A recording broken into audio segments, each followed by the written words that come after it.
Hello ma'am, dragon fruit amuk kano tawrage ko hand pollination tawrage nung kabak kabak sum kikpagi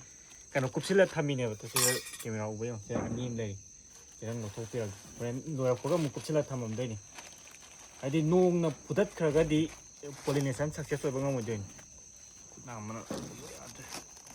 ai pal lei thabo ni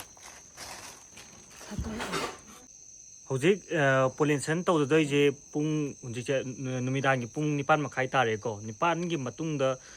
pollination tawbona muk success rate wangeba hek satorok paga satok paji pung taret sai degi kaw kaw satok pa horne ko hojik ti fully satorok abaneba ado sigi sina female ne ko sina male ne ani ji yam naknari ji self pollinated oibai ne ko koine khutna pollination tawdraga so dum kano pollination adum masana tawjaiba ado tar khutna tawbona success rate wangba hele ko adugi dam khutna tawjadoineba yam laina brush naga tawdabi chamas na ne tawdoi je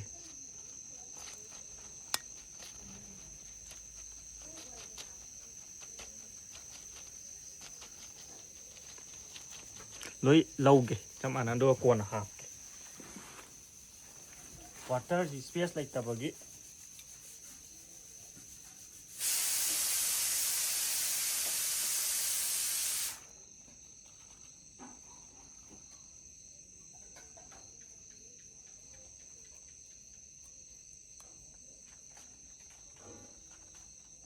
si adum aigi panbi se chahi ama makhai ka phari ko panbi si yam phajarabane ba adum phajana care tawbiraga puning matang chara dum tawraga di adum phajana adum panba ngambane ko mullaga hega so sagrabane amuk si second round ne ba to sei je dum samasna dum kotlaga si mathak chira dum hapching da doin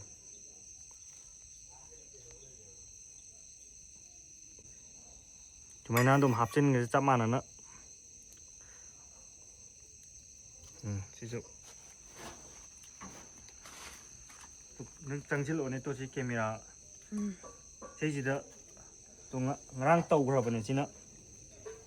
sei ji adum si sanga dum leradi 4 days 5 days pau dum sanga leradi success oidoine ko si kano tawdraga di success oidraga di si yellow olakani ba sei ji sigi part se dum yellow olak toine ko adu si ju yauna yellow ol adi success oidoine ba sina green warga sina yellow olaga di success oidoine ba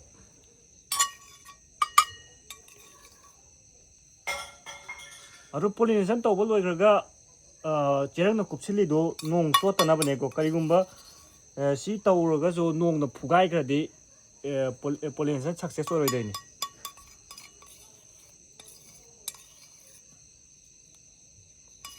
lore adum sei je pung nipan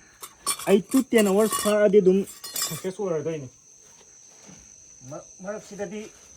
marak sidadi nong na phuan da yade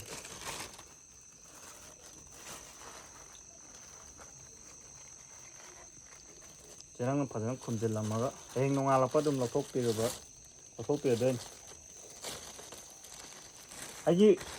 mina dum hai nai go masam da ani gak te palhan ba tau pikpa do padana care to biraga di dum ahum pala so dum tau ba dum ngamni go. Koi akoi ki care gi makha pole ba machinja happy ba gi.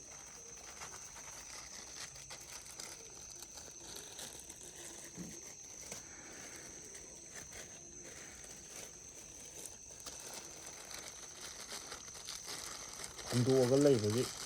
kurang hasil lakade ne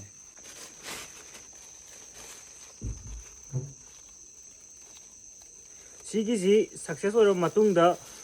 flower je 4 to 7 days ta flower je thudek toina adum matang du yor kan dai thudek padu chage adum thudek ta ga su akai badi laite go thudek pana mu phaba hele ba abidi si maton sum pachil aga makhong yona patlaga zu patpa zu yawe bugo tamba ngamdeba adu thok tana bagi makong ji thudek cha doine bu masigi di matang side lo sin jaragi